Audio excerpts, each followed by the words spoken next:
And now to take us into the next pillar, the final A in Jamaica, as we explore Mission Jamaica Love, accountability in governance. Please welcome a man most suited to speak to accountability in governance, our president of the People's National Party and leader of the opposition, a man who has led with integrity and vision, Mark Jefferson Golding. Thank you very much, Christel. Jamaica's democratic journey began with the fight for the right to vote and then self-government. Today, we must go further. Democracy is not only about casting a vote. It's about giving citizens an authentic voice in the decisions that affect their lives. The People's National Party is committed to participatory democracy, where governance is transparent, inclusive, and accountable. We will modernize our public institutions, return power to communities, and rebuild trust in government by creating a system that delivers for the people. Now, earlier you heard some constitutional aspects of this in the introduction of a procedure for impeachment, for recall, for the opposition chairing the committees in Parliament, and I would add unexplained wealth orders. Further to all of those, we must restore and will restore the Office of the Political Ombudsman as an independent watchdog, separate from the Electoral Commission of Jamaica.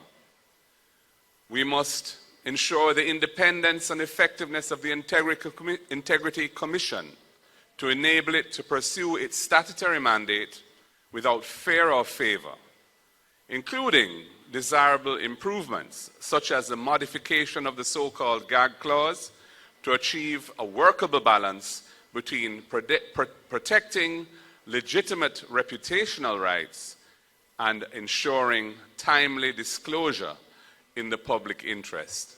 I've said in the coming elections, there will be candidates who are under investigation for illicit enrichment, and the voters will not know who they are other than one.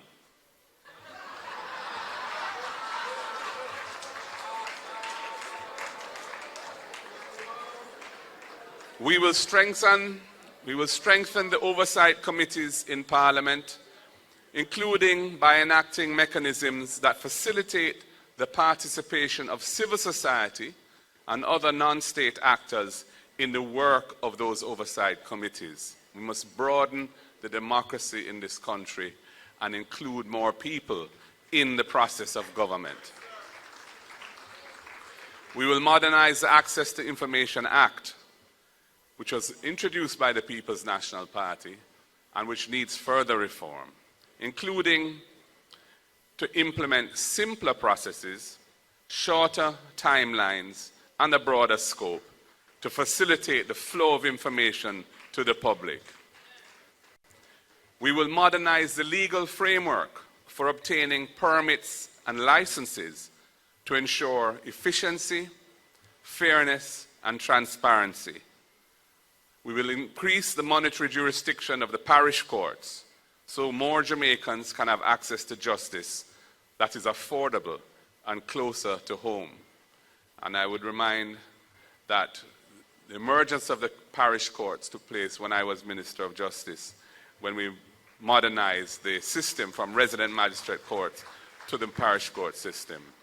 And we will hold public dialogue on the National Sex Offenders Registry to ensure a balance between public safety and rehabilitation of offenders, because the society is calling for that. In local government, we will build on the constitutional amendment enacted in 2015 that guarantees a local system of democratic governance.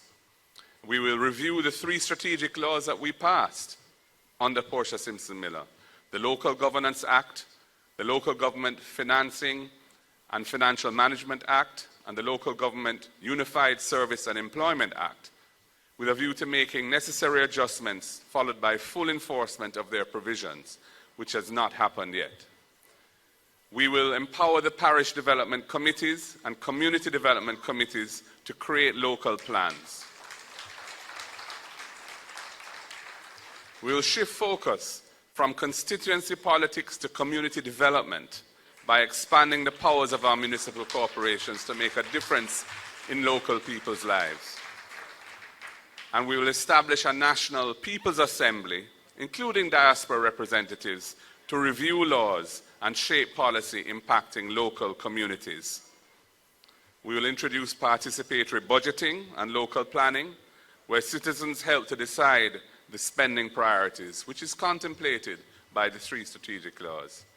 And we will create stronger accountability measures for local government, linking funding to measurable performance. Jamaica is demanding broader inclusion alongside greater accountability and integrity in public affairs. And the People's National Party, under my leadership, will deliver on that broad call. Thank you very much.